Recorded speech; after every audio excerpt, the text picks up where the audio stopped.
പട്ടാമ്പിയിൽ മത്സ്യ മാർക്കറ്റിൽ ആരോഗ്യ വിഭാഗത്തിന്റെ മിന്നൽ പരിശോധനയിൽ ഉപയോഗശൂന്യമായ 2 പെട്ടി മത്സ്യം ഉദ്യോഗസ്ഥർ പിടിച്ചെടുത്ത പഴകിയ മത്സ്യങ്ങൾ നശിപ്പിച്ചു. കോട്ടയം ഈരാറ്റുപേട്ടയിൽ പ്രൈവറ്റ് ബസ് സ്റ്റാൻഡിലെ കടയിലേക്ക് ബസ് ഇടിച്ചു കയറി. ഈരാറ്റുപേട്ട ചേറ്റുതോട് റൂട്ടിലോടുന്ന സെന്റ് ജോസഫ് ബസ്സാണ് ബ്രേക്ക് നഷ്ടപ്പെട്ട് കടയിലേക്ക് ഇടിച്ചു കയറിയത്. ബസിന്റെ മുൻഭാഗത്തിരുന്ന യാത്രക്കാർക്ക് പരിക്കേറ്റു. തൃശൂർ പയ്യന്നൂർകുളം കണ്ണത്തുകുളത്തിൽ കൂട്ടുകാർക്കൊപ്പം കുളിക്കാനിറങ്ങിയ വിദ്യാർത്ഥി മുങ്ങി മരിച്ചു. ബടക്കിക്കാട് സ്വദേശി എമിൽ ബന്നിയാണ് മരിച്ചത്. എമിലിനെ പുന്നൂക്കാവിലെ സ്വകാര്യ ആശുപത്രിയിൽ എത്തിച്ചെങ്കിലും ജീവൻ രക്ഷിക്കാനായില്ല. തിരുവനന്തപുരം നെയ്യാർ ഡാമിൽ കുളിക്കുന്നതിനിടെ വെള്ളത്തിൽ മുങ്ങിയ പെൺകുട്ടിയെ രക്ഷപ്പെടുത്തി. കള്ളിക്കാട് സർവീസ് സഹകരണ ബാങ്ക് കളക്ഷൻ ഏജന്റും ഡിവൈഎഫ്ഐ ലോക്കൽ കമ്മിറ്റി അംഗവുമായ അഫ്സലാണ് പെൺകുട്ടിയെ രക്ഷപ്പെടുത്തിയത്. തൃശൂർ ചാവക്കാട് ടിപ്പർ ലോറി ഇടിച്ച് ബൈക്ക് യാത്രക്കാരൻ മരിച്ചു. ചാവക്കാട് സ്വദേശി ഇല്യാസ് ആണ് മരിച്ചത്. പരിക്കേറ്റ ഇല്യാസിനെ ചാവക്കാട് സ്വകാര്യ ആശുപത്രിയിൽ എത്തിച്ചെങ്കിലും ജീവൻ രക്ഷിക്കാനായില്ല. വയനാടിന് കൈത്താങ്ങാകാൻ ചാലക്കുടി യൂണിറ്റിലെ ഓട്ടോ തൊഴിലാളികളും. Auto and light Motors drivers union CITU Chalakudy യൂണിറ്റിലെ തൊഴിലാളികളാണ് നാടിന് മാതൃകയായത്. കോട്ടയം ചങ്ങനാശ്ശേരിയിൽ നഗരസഭയുടെയും കൃഷിഭവൻ അയ്യങ്കാളി തൊഴിലുറപ്പ് പദ്ധതി ചങ്ങനാശ്ശേരി ഫയർഫോഴ്സിന്റെയും സംയുക്താഭിമുഖ്യത്തിൽ പച്ചക്കറി കൃഷി പദ്ധതി നടപ്പിലാക്കി. തൈനടിയിൽ കർമ്മം നഗരസഭ ആക്ടിംഗ് ചെയർമാൻ മാത്യൂസ് ജോർജ് നിർവഹിച്ചു. മലപ്പുറം KSFE വളാഞ്ചേരി ശാഖയിൽ മുക്കുപണ്ടം പണയം വെച്ച് തട്ടിപ്പ് നടത്തിയ സംഭവത്തിൽ 2 പേർ കൂടി പിടിയിൽ. തിരുവേഗപ്പുറ വിളത്തൂർ കാവുംപുറത്ത് വീട്ടിൽ മുഹമ്മദ് ഷെരീഫ്, കോരക്കോട്ടിൽ വീട്ടിൽ മുഹമ്മദ് അഷറഫ് എന്നിവരാണ് പിടിയിലായത്.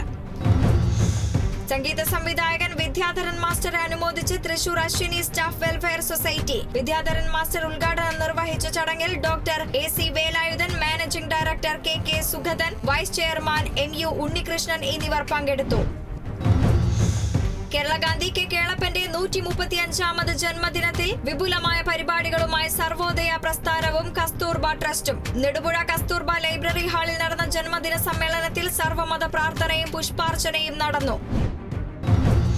തൃശൂർ ജില്ലാ കേരള ബാങ്ക് എംപ്ലോയീസ് സഹകരണ സംഘം 58ാമത് വാർഷിക പൊതുയോഗം നടത്തി. യോഗം കേരള നിയമസഭ മുൻ സ്പീക്കർ അഡ്വക്കേറ്റ് തേറമ്പിൽ രാമകൃഷ്ണൻ ഉദ്ഘാടനം ചെയ്തു. ബൈലോ ഭേദഗതികൾ, വാർഷിക ബഡ്ജറ്റ്, വരവ് ചിലവ് കണക്ക് എന്നിവ യോഗത്തിൽ പാസാക്കി. കണ്ണൂർ ചൊക്ലി രാമവിലാസം ഹയർ സെക്കൻഡറി സ്കൂളിലെ സ്കൌട്ട് അധ്യാപകരായ K അനിൽകുമാർ, R അജീഷ് എന്നിവർക്ക് ഭാരത് സ്കൌട്ട് ആൻഡ് ഗൈഡ് സംസ്ഥാനതല പുരസ്കാരം സമ്മാനിച്ചു. പൊതുവിദ്യാഭ്യാസ ഡയറക്ടർ S ഷാനവാസ് ഉദ്ഘാടനം ചെയ്തു. 10 വർഷത്തിലധികമായി സ്കൌട്ട് പ്രവർത്തനത്തിൽ സജീവ പങ്കാളിത്തം വഹിച്ചിട്ടുള്ള വിവിധ ജില്ലകളിൽ നിന്നുള്ള അധ്യാപകർക്കാണ് പുരസ്കാരം സമ്മാനിച്ചത്.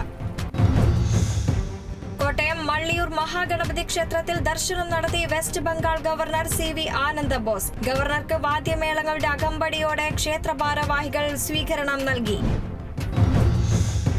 തൃശൂർ പുല്ലൂറ്റ് സംസ്ഥാന പാതയിൽ രൂപപ്പെട്ട കുഴികൾ അശാസ്ത്രീയമായി മണ്ണിട്ടടയ്ക്കാനുള്ള നീക്കം നാട്ടുകാർ തടഞ്ഞു. കരുപടന്ന മുതൽ പുല്ലൂറ്റ് പാലം വരെയുള്ള ഭാഗത്ത് മെയിന്റനൻസ് നടത്താത്തതാണ് കുഴികൾ രൂപപ്പെടാൻ കാരണം. ഇരുചക്ര വാഹനങ്ങൾ ഉൾപ്പെടെ അപകടത്തിൽപ്പെടുന്നത് പതിവായതോടെ ശക്തമായ പ്രതിഷേധത്തിനൊരുങ്ങി നാട്ടുകാർ. വയനാടിനായി ബിരിയാണി ചലഞ്ചുമായി Payyannur NSS volunteers. Payyannur A Kunhiraman Adiyodi സ്മാരക government vocational higher secondary school, VHSE വിഭാഗം, നാഷണൽ സർവീസ് സ്കീം യൂണിറ്റ് എന്നിവരുടെ നേതൃത്വത്തിലാണ് ബിരിയാണി ചലഞ്ച് സംഘടിപ്പിച്ചത്. Payyannur municipal chairperson KV Lalitha വിതരണോദ്ഘാടനം നിർവഹിച്ചു. ജോലി തട്ടിപ്പിനെതിരെ പ്രകടനവും ജാഗ്രതാ സമ്മേളനവും സംഘടിപ്പിച്ച് പാലായിലെ വിദേശത്ത് ജോലി തട്ടിപ്പിനിരയായവർ. രാജേഷ് IV, മനുമോൻ ജോസ് എന്നിവരാണ് തട്ടിപ്പിന് പിന്നിൽ. ഇവരെ ഉടൻ അറസ്റ്റ് ചെയ്യണമെന്നും സ്വത്തുവകകൾ കണ്ടുകെട്ടണമെന്നും ആവശ്യപ്പെട്ടായിരുന്നു പാലാ ജംഗ്ഷനിൽ സമരം.